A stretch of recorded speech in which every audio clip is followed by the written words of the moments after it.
Bonjour tout le monde et aujourd'hui on va parler des trains de banlieue en France. Un train de banlieue est un train qui relie une ville à sa banlieue, mais il y a une grande différence entre un train régional et un train de banlieue et je vais essayer de vous les expliquer. Pour cela, je vais prendre le premier réseau de trains de banlieue en France, celui de Paris. Il est appelé RER, ce qui signifie Réseau Express Régional. Le RER de Paris a été inauguré en 1977 avec l'ouverture de deux lignes. On va voir de plus près ces deux lignes, la ligne A et la ligne B. Tout d'abord, il y avait déjà des trains régionaux qui allaient de l'extérieur de Paris vers Paris, mais ces trains n'étaient pas considérés comme de véritables réseaux métropolitains. Parmi ces lignes, il y avait la ligne de Vincennes. Elle partait de la gare de la Bastille et allait jusqu'à la gare de Marle-en-Brie. Cette ligne passe par le sud en allant à Verneuil-l'Étang. Une grande partie du tracé sur cette ligne a été détruite au XXe siècle, et la fréquentation n'a fait que baisser, surtout après la Seconde Guerre mondiale. Voilà que dans les années 1950, le gouvernement français veut mettre en place un véritable réseau de trains de banlieue. La ligne de Vincennes est électrifiée entre la gare de Vincennes et la gare de Boissy-Saint-Léger en 1969. C'est la première étape pour le développement d'un véritable train de banlieue. La gare de Nogent-Vincennes est remplacée par la gare de Nogent-sur-Marne, plus adaptée. Cette nouvelle gare est souterraine, le chemin de fer ayant été recouvert par les routes. Pour cette nouvelle ligne, un nouveau train voit le jour, le MS61. Il est plus adapté pour le transport pendulaire. Et grand changement, la ligne est étendue jusqu'à la gare de Nation. C'est une gare souterraine, l'ancien terminus qui était la gare de Bastille est fermé, il y a donc un tracé souterrain dans Paris. Avec ça, on a une toute nouvelle ligne, elle est appelée le métro régional. Nouvelle gare, nouveau train et surtout nouveaux horaires. On peut dire qu'on a affaire à un véritable train de banlieue. Mais il manque encore quelque chose. En effet, pour le moment, la ligne ne fait que des allers-retours entre Paris et la banlieue. En 1970, un autre tronçon souterrain voit le jour de l'autre côté entre la Défense et Étoile. En 1977, d'autres gares souterraines sont construites pour permettre aux deux lignes de se rejoindre. Elles sont agrandies en prenant des anciennes lignes régionales et deviennent un axe de train de banlieue. C'est la ligne A du RER. La même année, le RER-B voit le jour aussi, en créant la ligne souterraine qui permet de traverser Paris. Ensuite, en banlieue, le RER-B emprunte d'anciens chemins de fer déjà existants. Pour résumer, pour qu'une ligne de chemin de fer puisse être considérée comme un véritable train de banlieue, il faut répondre aux critères suivants.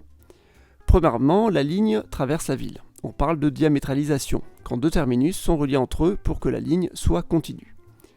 Deuxièmement, les trains sont adaptés au transport urbain. Troisièmement, la cadence de train est élevée. Quatrièmement, le réseau et la tarification doivent être harmonisés. À Paris, si vous obtenez un billet Île-de-France, vous pouvez faire un trajet en empruntant le métro puis le RER. Tout est harmonisé. Maintenant, allons voir des villes en France qui n'ont pas encore de réseau métropolitain, mais qui sont en train de les mettre en place. Bordeaux. À Bordeaux, il y a le RER métropolitain de Bordeaux. Il est officiellement inauguré en 2020, mais dans les faits, il manque encore beaucoup d'éléments pour que ce soit un véritable RER. Premièrement, une ligne entre Libourne et Arcachon a été créée. On a pris deux lignes de chemin de fer qui allaient toutes les deux à Bordeaux.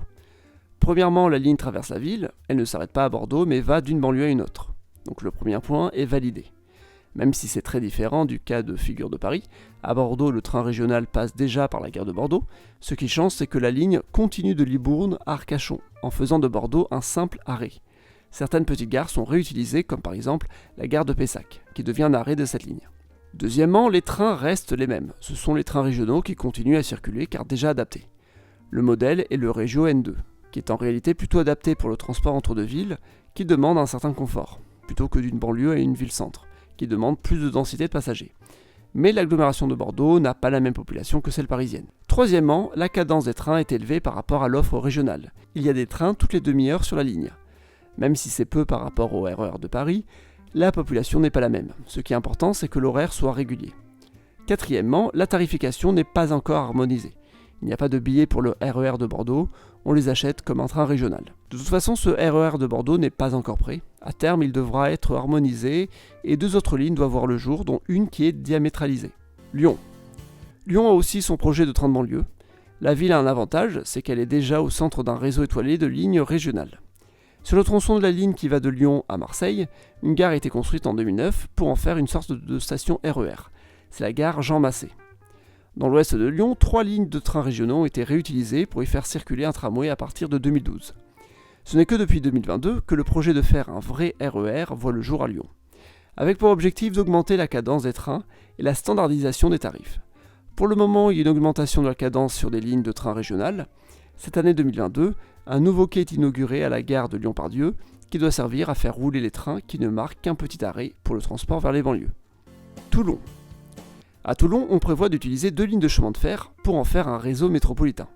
La première ligne est celle qui va de Marseille à Vintimille, une grande ligne nationale. La deuxième ligne est l'embranchement d'Hyères. Cette dernière permet d'aller à Hyères. En 2022, la gare de Toulon-Sainte-Mus est créée. Ça permet à Toulon d'avoir 2 gares sur son territoire. Le but est de faire de la gare d'Olioul-Sanary-sur-Mer un terminus à l'ouest et la gare de Carnoules un terminus au nord. Ces 2 gares doivent être aménagées pour que les trains urbains puissent stationner et faire demi-tour. Le chemin de fer risque d'être très emprunté. En plus des trains métropolitains de Toulon, il y a les trains régionaux, les trains nationaux et même les TGV qui circulent. C'est pour ça qu'il est prévu de construire de nouveaux tronçons qui seront réservés aux trains nationaux dans le cadre du projet Nouvelle ligne Provence-Côte d'Azur. Ce projet concerne les doublements des voies ferrées, des réaménagements de gares, etc. Lille. Lille n'est qu'à la phase de projet. Il existe déjà des lignes régionales qui vont vers le nord et vers le sud.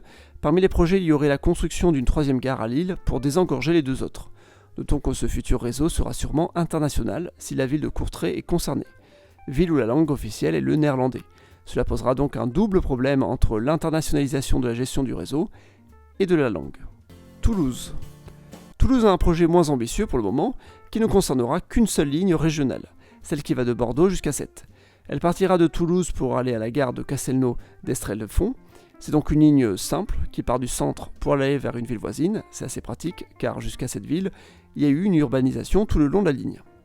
En matière de standardisation, Toulouse a déjà fait des efforts sur d'autres lignes. Par exemple, la ligne Arène-Colomiers, qui est une ligne régionale, peut être empruntée avec un billet TCO, soit un titre de transport de l'agglomération de Toulouse. Il existe une autre ligne urbaine, mais sans standardisation des prix TCO.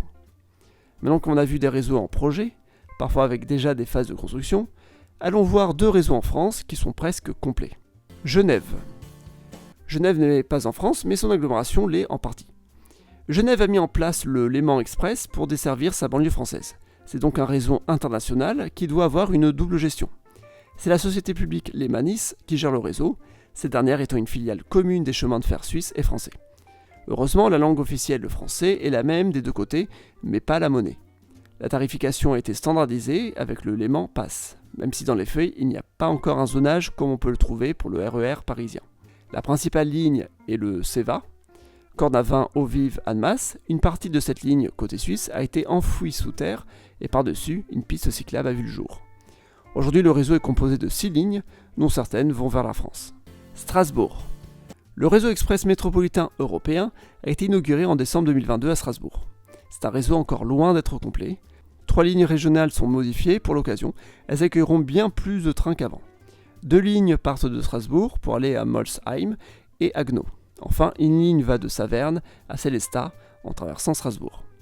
Il n'y a pas encore de nouvelle numérotation des lignes, ni de standardisation de la tarification. Pour le moment, le principal changement réside dans la cadence du nombre de trains.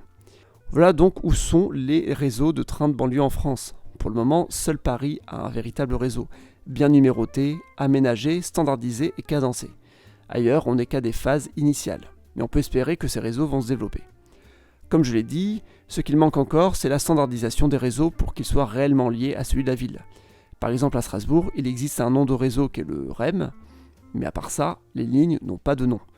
Il n'existe pas encore des abonnements liés à la ville via le REM, et les trains sont encore les mêmes que ceux régionaux. En novembre 2022, Emmanuel Macron, président français, a fait une déclaration où il voulait qu'il y ait des RER dans les 10 métropoles françaises. Ce discours fait suite à la loi d'orientation des mobilités de 2019 qui prône la création de RER métropolitains. Son discours a été réalisé dans le contexte d'annonces sur l'écologie. Quelles sont les 10 métropoles françaises auxquelles Macron pouvait penser ? On ne sait pas, puisque c'est une phrase qui a été dite comme ça. On peut donc s'attendre plus à une phrase pour se donner une bonne image, en proposant des idées de grands projets au nom de l'écologie. Les 10 grandes métropoles peuvent être les suivantes: Lyon, Marseille, Lille, Toulouse, Bordeaux, Toulon, Strasbourg, Nice et Nantes. Ça ne fait que 9 métropoles, mais ce sont les plus importantes. Il en faudrait une 10e, mais le choix est difficile. Peut-être Rouen, Grenoble, Montpellier, Rennes, ou même Douai et Lens réunis qui forment une grande unité urbaine. Dans tous les cas, on a vu les projets pour différentes villes, Lyon, Lille, Toulouse, Bordeaux, Toulon et Strasbourg. Allons voir d'autres villes. Nantes. À Nantes, le nom de RER a déjà été annoncé en 2023. Le projet est donc en cours.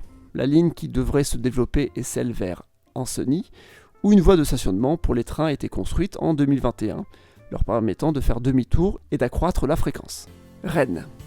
À Rennes, il y a un petit projet. Pour le moment, il consiste à augmenter la fréquence, soit un train toutes les 30 minutes, mais le projet verra le jour après la création d'un nouveau quai à la gare centrale.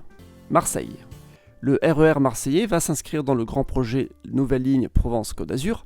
Marseille s'est développée de manière chaotique avec l'étalement urbain. De nombreuses habitations se sont créées dans des zones accessibles seulement en voiture. C'est donc une métropole très dépendante de l'automobile. La ville n'a fait que cumuler du retard en matière de transport en commun et aujourd'hui, la situation est catastrophique. Nice. Agglomération qui fait partie du projet Nouvelle Ligne Provence-Côte d'Azur, Nice a l'avantage d'être une agglomération le long du littoral. Le train régional qui va de Cannes jusqu'à Menton pourrait devenir une ligne RER si elle était plus développée. Après Cannes, Antibes et Nice ont chacune leur propre communauté urbaine. Montpellier. À Montpellier, le principal projet est le RER du littoral qui doit relier Lunel à Sète en passant par Montpellier. Il ne peut se développer qu'en utilisant la ligne actuelle déjà empruntée par de nombreux trains nationaux. C'est pourquoi la ligne à grande vitesse entre Montpellier et Perpignan est très attendue pour désengorger la ligne ferroviaire actuelle. Grenoble.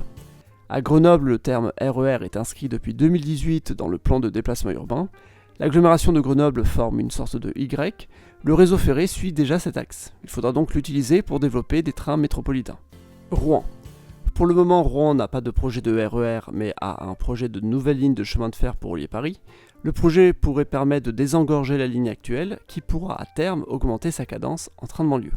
Ça peut ressembler au projet de région PACA, mais pour le moment, ce n'est qu'une simple idée. Conclusion. Longtemps délaissé, aujourd'hui le train de banlieue fait rêver puisque toutes les métropoles veulent avoir leur réseau.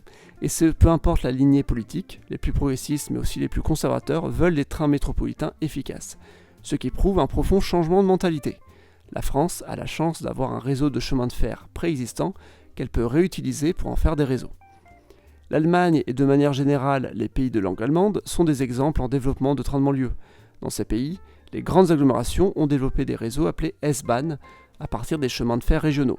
C'est sur ce modèle que le RER parisien a vu le jour, et c'est sur le modèle parisien que d'autres réseaux verront le jour en France, avec plusieurs décennies de retard par rapport à l'Allemagne. Même si le RER peut faire rêver, car c'est toujours un prestige d'avoir un grand réseau de transport en commun, il ne faut pas oublier que pour que le réseau soit rentable, il faut qu'il soit utilisé.